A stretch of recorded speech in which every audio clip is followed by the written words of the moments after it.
Children, today we will be discussing the mean of the group data. Now, the group data could be continuous or discontinuous. First, we will discuss what is continuous and discontinuous group data.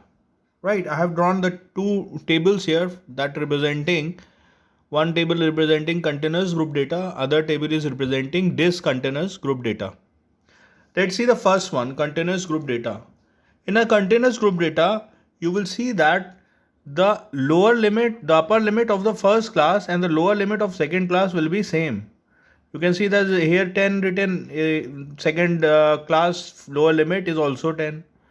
Then here second class upper limit is 20, third class lower limit is 20. Then third class upper limit is 30 and fourth class lower limit is also 30.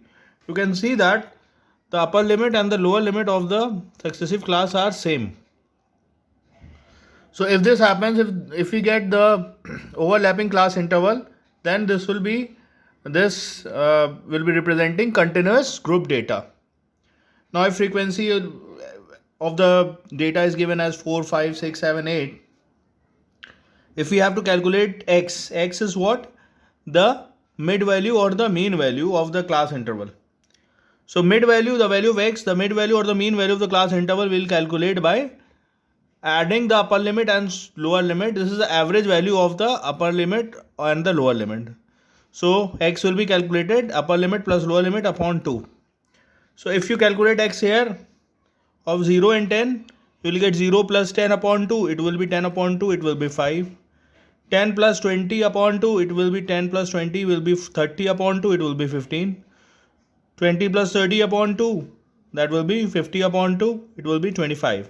So this way we can calculate the value of x. So this is what the continuous group data. Now let's come to the discontinuous group data. Right. In discontinuous group data, we will see that the class interval, non-overlapping class interval. Now here you can see that the upper limit and the lower limit are not same. Here first class upper limit is 10 but the lower class limit is 11. That means they are not same or they are not overlapping. So this class interval will be representing discontinuous group data. Okay. Now how we are going to make the this non-overlapping class interval to overlapping class interval?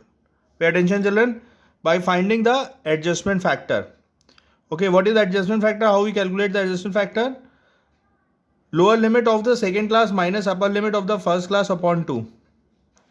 So we can see that the lower limit of the second class is 11 minus upper limit of the first class is 10 upon 2. When we do, we will get 11 minus 10 upon 2, we will get 1 upon 2, that will be 0.5. So adjustment factor is 0.5. Now what we'll do with this adjustment factor, we will subtract this adjustment factor from the lower limit and add the value of the adjustment factor to the upper limit.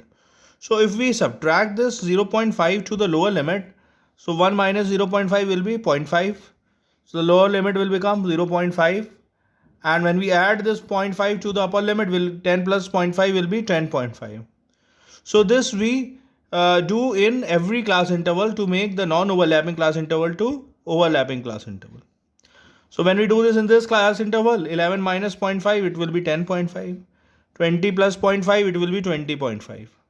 21 minus 0.5, 20.5. 30 plus 0.5 will be 30.5. This way we have converted non-overlapping class interval to overlapping class interval. This is I have represented as actual class interval. Now if we have to calculate the value of x, that is the mean value or the mid value of the class interval, okay, again it will be upper limit plus lower limit upon 2. So 0.5 plus 10.5 upon 2, it will be 11 upon 2, that will be 5.5. 7.5 plus 20.5 upon 2, that is 31 upon 2, that will be 15.5, and so on. We can calculate the mid values, right? So here we have studied what is continuous class interval, what is discontinuous class. Whenever discontinuous class interval is given, discontinuous group data is given, we always have to convert that into continuous group data. Okay. We transform this non-overlapping class interval to overlapping class interval to find the mean, right? Because whatever methods we are known with, that all apply in continuous group data. Right, children? Note down this board, please. Now, children, try to understand the methods that we are going to use for finding the mean for the group data. First is direct method. In direct method, the formula that we are going to apply is summation fx upon summation of f. We know that f is the frequency and x is the mid value. So first of all, what we'll do, we'll find all the fx for every class interval. Okay, and then when we add all the fx, we'll get summation of fx or sigma fx. Next is shortcut method. The formula for finding mean by shortcut method is a plus sigma fd upon sigma f. This capital A is the assumed mean. Okay, assumed mean basically we take from the mid values. That means from the values of x. So any value we can take, we can assume as the assumed mean as a value of capital A. And D is the deviation which can be calculated by subtracting assumed mean from x. So when we do x minus a, we will get the value of D. Alright, children. Now let's see the third method that we are going to use for finding mean for the group data, or rather continuous group data, which is step deviation method. In this method, the formula that we are going to apply is a plus sigma ft upon sigma f into I. We know that what this capital A is. This capital A is assumed mean. This t, okay, this t is again the deviation, and we calculate this deviation by dividing d by I. So we can write as the value of t as x minus a upon I, where I is the class size. Right? Alright, children. Note down these formulas. Okay, children, let's discuss few sums so that we can understand the topic more clearly. In this sum, it is given that calculate the mean of the distribution given below. And the distribution which is given to us in the form of non-overlapping class interval or discontinuous class interval. Now class interval that is given to us is 11 to 20, 21 to 30, 31 to 40, 41 to 50. You can see that the upper limit of the first class and the lower limit of the second class are different. That means they are non-overlapping class interval. So what we'll do, we'll make this non-overlapping class interval to overlapping class interval. How? By finding the adjustment factor first and then subtracting the adjustment factor from the lower limit and adding the adjustment factor to the upper limit. So how we calculate the adjustment factor? Lower limit of the second class minus upper limit of the first class upon 2. So you can see that the lower limit of the second class is 21 and the upper limit of the first class is 20. So 21 minus 20 upon 2, what we'll get? 0.5. Generally, we'll get adjustment factor 0.5 here. Okay. So what we'll do, we'll subtract 0.5 in the lower limit and add 0.5 to the upper limit. When we do that, we get the value of as 11 minus 0.5, we'll get 10.5. 20 plus 0.5, we'll get 20.5. Alright, children. Same here, when we subtract 0.5 from 21, we'll get 20.5. 30 plus 0.5 will be 30.5.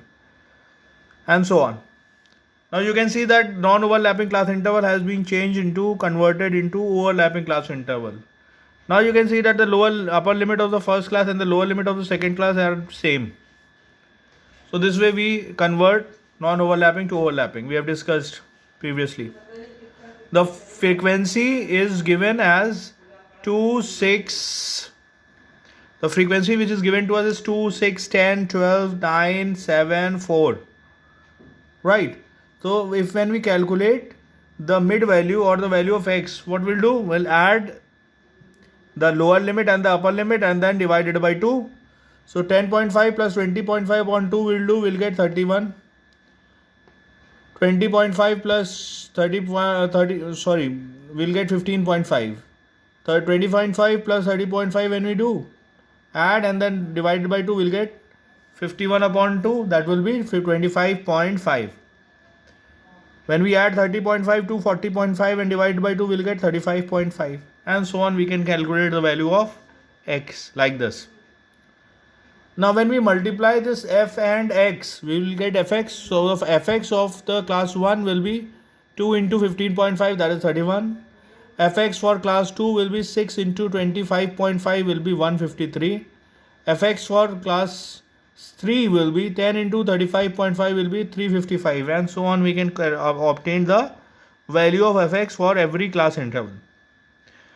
Now in the formula, the direct method, if we apply for finding a mean, the formula is sigma fx upon sigma f. Sigma fx, that means the sum of all the values of fx in the group data. So when we add all these values, we will get sigma fx as 2344.0. So 0 is ignored. So 2344, 2344 we will get. And when we add all these values of f, we will get sigma f, that is 50. Now when we substitute the value of fx and f, sigma fx and sigma f here in the formula, we will get 2344 upon 50.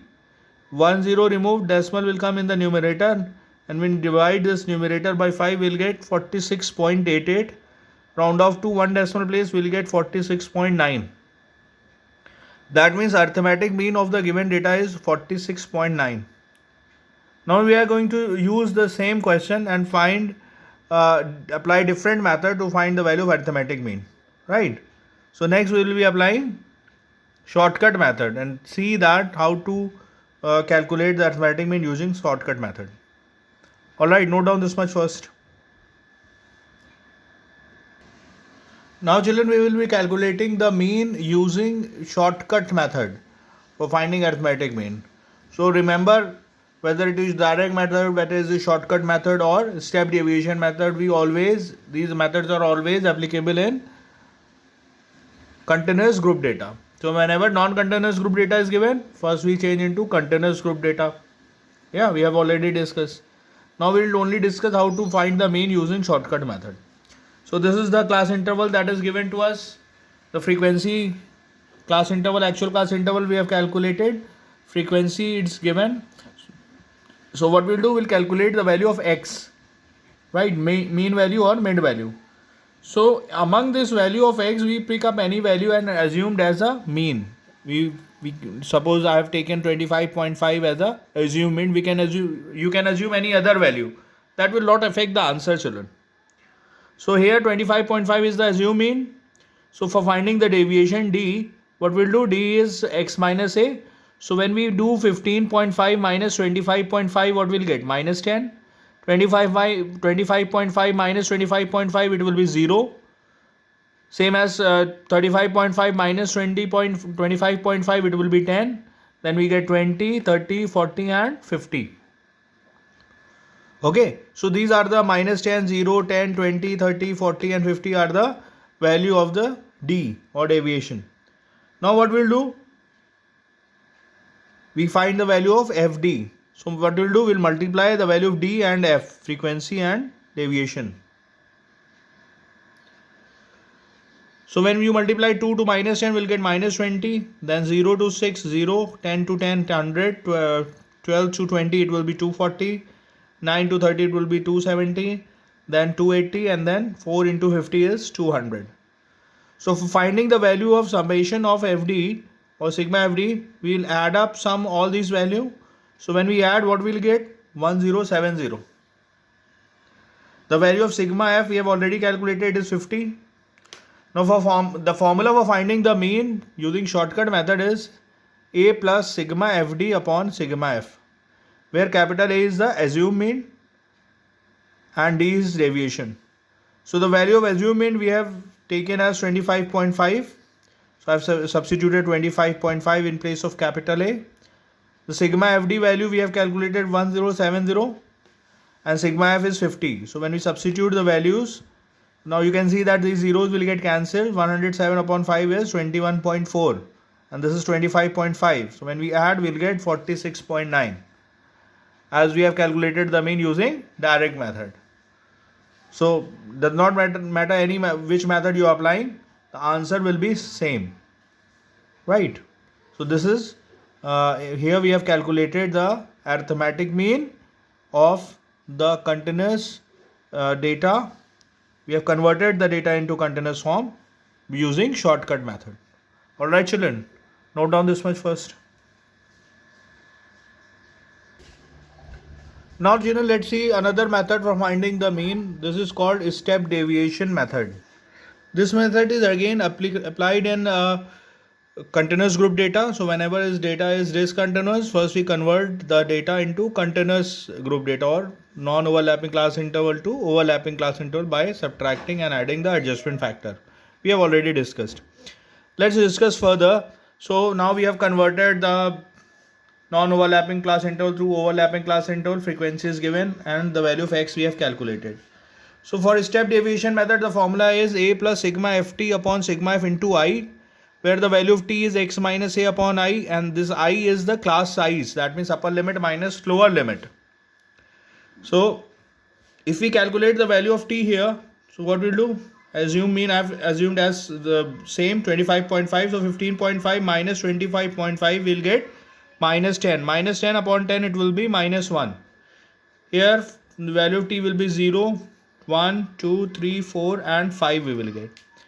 Now when we multiply f and t, we will get 2 into minus 1 is minus 2, 0. Then 10 ones are 10, 12 twos are 24, 9 threes are 27, 4 3s are 7 4s are 28, 4 5s are 20. So when we add all the values of ft, we will get sigma ft, which is 107. Sigma f is 50, we have already calculated. Now when we substitute the values of sigma ft, sigma f and a and I in the formula, what we will get? 25.5 plus 107 upon 50 into 10. So this 0 and this 0 will get cancelled. 107 upon 5 will be 21.4. 21.4 plus 25.5 will be 46.9. Alright. So the answer will be 46.9 as we have calculated in the different methods. Like direct method, the answer was also 46.9 and shortcut method was also 46.9. So no matter which method you are applying, if the method is applied correctly and calculated correctly, the answer will come same. Alright, note down all this solution please.